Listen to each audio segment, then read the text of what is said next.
Detroit Lions, it looked like y'all are not in the best position heading into a buzzsaw matchup against a angry and motivated Dallas Cowboys team.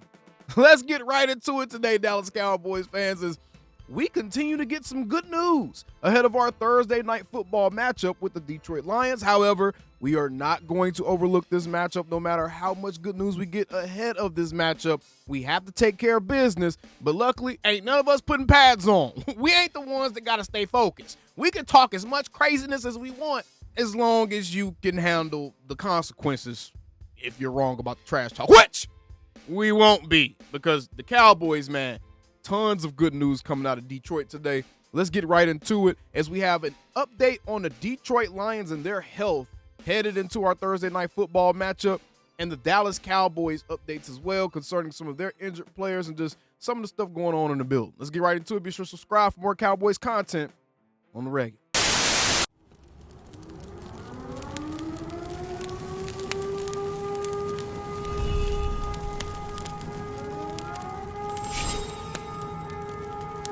Shut your up. All right, y'all, let's get right into it. Lions cornerback Terrion Arnold to have season-ending shoulder surgery. Now, we over here, we don't celebrate injuries. We don't wish injuries on nobody. But in a situation where I, quite frankly, couldn't care less who actually takes the field for the Detroit Lions, because we are trying to win regular season games to get to the playoffs, I don't give a damn if they had to go get one of the beer vendors from the stands to come play in the game, bruh. Anything like this is good news for us. Again, I ain't wish none of these injuries on nobody. Them running into other grown men on the field is what made them injured. But I am not mad about this at all. I don't care anything about, I wanted to beat them at full strength. F that. They didn't care about beating us at full strength when they put up 40 on our ass when most of our team was injured. And I know I misspoke. I said Dak was injured. I guess I be blocking out bad Dak games in my mind. He was injured to me already in that game. But they didn't care about who was or wasn't on the field for us whenever they went out there and tried to run up the score and trying to score offensive linemen and all other kind of stuff.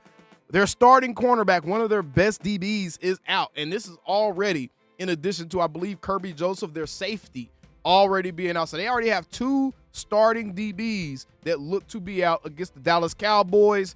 But wait, it doesn't stop there. Let's get right into this as we listen to Dan Campbell give an update on two more very important players for the Lions, including probably their most important player, especially in this matchup against the Cowboys. Let's go ahead and take a listen to this, shall we? I just want to ask about amon'ra, just how's he progressing? Amon'ra St. Brown. He's better. He's better. That's the best way to say it. But I don't see him practicing today. I can tell y'all right now, that body language and everything else, y'all can say that he's trying to throw a smoke screen out there all you want to. That body language is reeking of, I wish I would have this guy for this game. Dan Campbell looks like he's stressed the hell out. But he is better. So I know this. Playing. If he can play, he'll play. He ain't playing. That's the best way to say it. He ain't playing. Close to getting back at all too. Yeah, he's getting better, but I don't see him this week.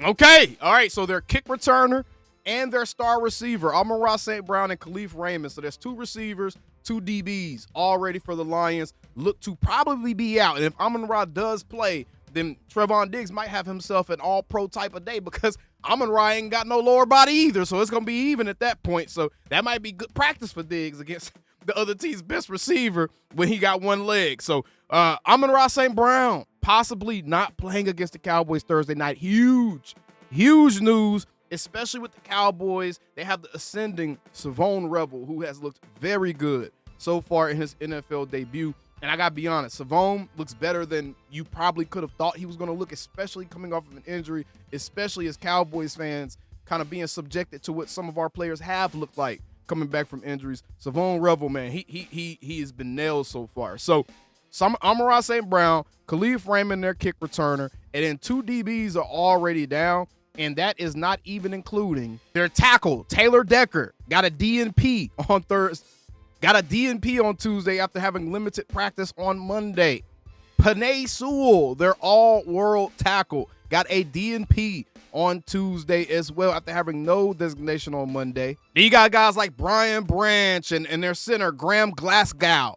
He was limited as well, so they have a lot of injuries specifically along that offensive line, and I can't believe I'm saying this, but the Cowboys are strong exactly where the Lions are coming into this game week at, and I don't see any lack of focus, lack of motivation, lack of intentionality from our defensive tackles that would indicate that we should expect them to play down to the level of competition. Even if you have Penei Sewell and some of these guys, man, these boys are hurt.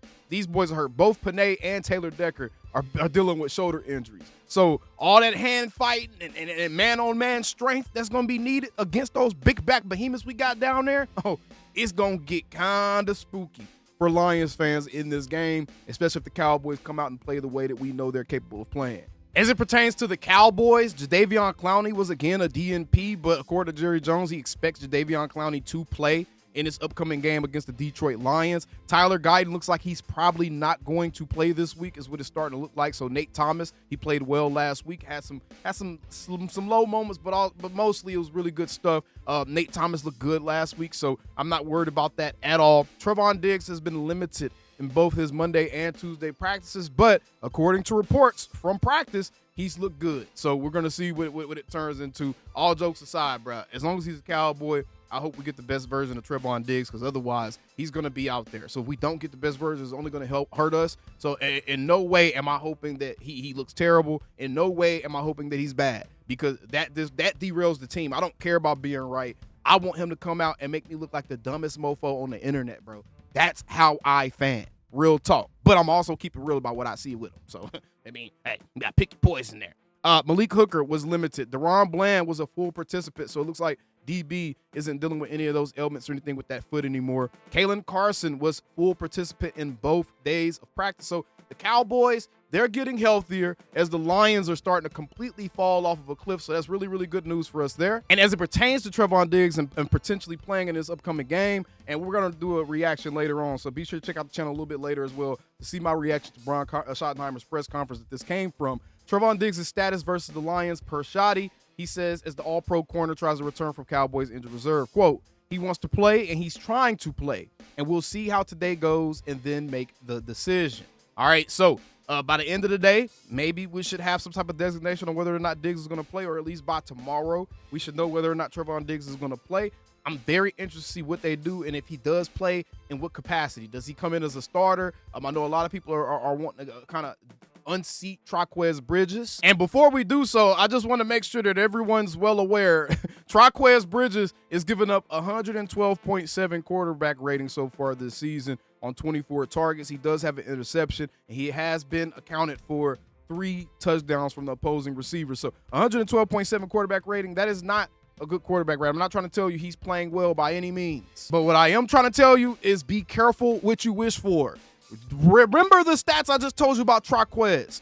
Diggs, on only 14 targets, has given up 3 touchdowns and literally almost the same exact amount of yardage that Traquez Bridges has given up, but 158.3 quarterback rating. So while Traquez Bridges has looked to be the weak link in our defensive back room, Diggs has not shown anything this season that would indicate we should be so damn confident about what he's going to be and his instant impact, especially returning from an injury. Slow play him. Let him get some snaps here and there. Maybe play about 25, 30% of the snaps or whatever, and slow play him until he can show that he is returning back to form, and we're going to get the correct version of Trevon Diggs, because I think that's what everybody wants from Trevon Diggs, man. Nobody wants the Trevon Diggs that's going to come out there and looks like he's trying to make business decisions or isn't quite confident in his own abilities. We want the Trevon Diggs from previous seasons. Hell, we want the Trevon Diggs that showed up at the beginning of 2023 before he got hurt. Because the beginning of 2023, Trevon Diggs looked like he was about to have an all-time type of year. He was out there thumping people. He was out there being active. He got an interception early on in the season. The 2023 Diggs looked really good in those first 2 games. And unfortunately, that was the last time we really got that version of a Trevon Diggs. Now, 2025 Diggs does not look good at all. He wasn't bad in 2024 at all. I mean, I wouldn't look at Trevon Diggs and be like, oh, he was one of the worst people on the team at all in 2024. But he was injured. And I think that's more so the issue with Diggs at this point is the health. The health issue and kind of being a progress stopper is more so what you're starting to look at now with a player that's going to continuously get injured, and let alone the attitude and stuff like that. But I want to see early 2023 Trevon Diggs, and if we can get that, then we damn sure going to make a Super Bowl run, because early 2023 Trevon Diggs is one of the best corners in the NFL even today. And if we can get that version, cool. But I just don't think that we're going to get that version. And I'm saying, a lot of people are down on Traquez Bridges and are really hard on him. But Trevon hasn't shown you anything this season that would inspire more confidence than what he's given. I just gave you guys the numbers. And with that being said, we're going to just wait and see. We're obviously not going to, project any negativity on the guy. Hopefully he plays well, like I said before. Now, last thing I want to kind of touch on right here, because I do think it's noteworthy. I do think it is something that is important, and it is a change. It is a signifier of change within the Dallas Cowboys culture, and that's the fact that Brian Schottenheimer has these boys out there practicing. It's like 30 degrees in Texas with a chill, and Brian Schottenheimer has had these boys out there practicing in the freezing rain. And I absolutely freaking love it. His reasoning for it was top tier. And it reminds me somewhat of like a Jimmy Johnson, when Jimmy went out there and looked how muddy the field was against the San Francisco 49ers and knew what spot of the field was muddy. This is the level of strategy it's going to take for your head coach to do those little things to get you over the hump. Brian Schottenheimer said, we got to close out strong. We're going to the East Coast to finish out the regular season, which was his reasoning for having those guys out there practicing in the cold, rainy weather. Absolutely love it. They're going to have to know how to play in that type of environment, whether it's in the playoffs or whatever it may be. They're going to have to be able to perform in that type of environment, and the best way to get used to that type of environment and kind of setting your standard in that environment is to be in that environment. So again, another A+ effort from head coach Brian Schottenheimer. It's the small things that have mattered, ladies and gentlemen. It's the small things we paid attention to. It's the small things we're starting to see kind of rear its head in a positive way now at this juncture in the season. But either way, Cowboys, huge advantage against the Detroit Lions for Thursday Night Football. Hopefully they can capitalize on it. Let me know down in the comments below your thoughts on the news. I'll see you guys on the next one. Now, bam! You should subscribe. I will have that reaction. Calling me, texting me, paging me, asking me, am I still them boys? Y'all usually check on me. Listen. I'm still them boys. Hey! Woo! Hey! I'm still them boys.